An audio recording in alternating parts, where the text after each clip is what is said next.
नमस्कार दोस्तों, जय माता दी। अगले युद्धकांड रामायण में आप सबका स्वागत है। तो चलिए वीडियो शुरू करते हैं।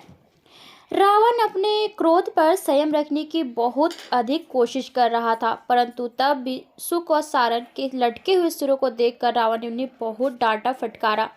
रावण बोला, तुम लोग मेरे मंत्री हो, परंतु तब भी तुम शत्रु की प्रशंसा कर रहे हो। तुम्हारी वाणी कटु है, तुम दोनों ही मूर्ख हो और तुम लोगों को राजनीति शास्त्र का बिल्कुल भी ज्ञान नहीं है। निश्चित ही मैं अत्यंत भाग्यशाली हूँ जो तुम जैसे मूढ़ अज्ञानियों के रहते हुए भी इतने लंबे समय तक अपनी संप्रभुता को बनाए रख सका। भला तुम अपनी मूर्खतापूर्ण बातें कैसे कह सकते हो? क्या तुम्हें मृत्यु का कोई भय नहीं है? तुम्हारी पिछली सेवाओं का ध्यान करके ही मैं तुम लोगों का तत्काल वध नहीं कर रहा हूँ। रावण की डांट फटकार को सुनकर सुक और सारन बहुत लज्जित हुए। अपने स्वामी को शांत करने का प्रयास करते हुए बोले, हे राजन, ईश्वर आपको विजयी बनाए। यह कहकर सुक और सारन वहां से प्रस्थान कर गए। फिर रावण ने वहीं पास में खड़े महोदर को कुछ अन्य गुप्तचरों को भेजने का आदेश दिया। कुछ ही समय में शार्दुल और अन्य गुप्तचर रावण की जय जयकार करते हुए वहां पहुंचे। रावण द्वारा शत्रु के खेमों में जाने और शत्रु की योजनाओं का पता लगाने का आदेश मिल जाने पर इन गुप्तचरों ने रावण की प्रदक्षिणा की और राम के खेमे की ओर प्रस्थान कर गए। उन्होंने बानरों का वेश धारण किया हुआ था, परंतु तब भी विभीषण ने उन्हें शीघ्र ही पहचान लिया और उन्हें बंदी बना लिया। कुछ बानरों ने शत्रु के गुप्तचरों को मारना पीटना शुरू कर दिया, परंतु जैसे ही श्री राम का ध्यान उनकी तरफ गया, उन्होंने कृपा पूर्वक उन्हें छोड़ दिए जाने का आदेश दिया।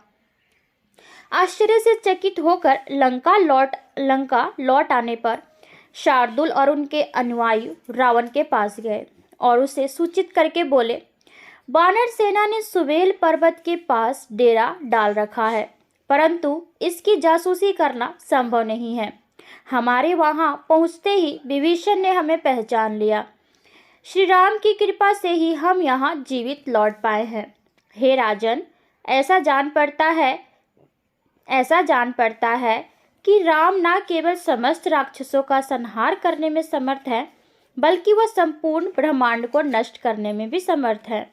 किसी भी स्थिति में आपको या तो सीता माता को राम के पास वापस भेज देना चाहिए या फिर बानरों के लंका की 4 दीवारी तक पहुंचने से पहले शीघ्र राम की सेना के साथ युद्ध करने की तैयारी कर लेनी चाहिए।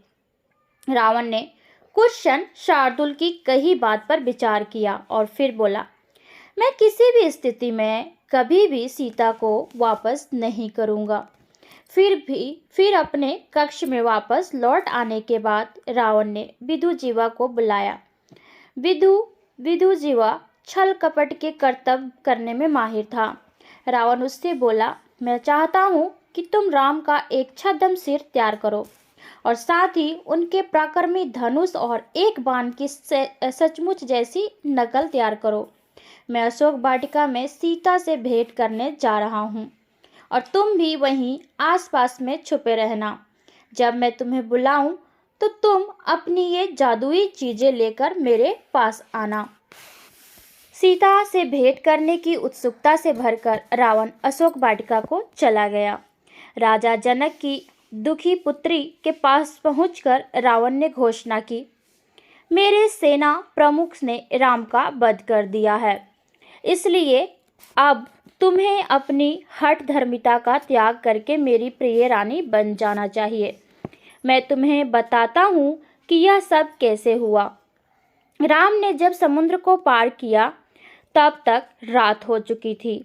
अत्यंत थके होने के कारण राम, लक्ष्मण और सभी वानरगण समुद्र तट पर ही सो गए।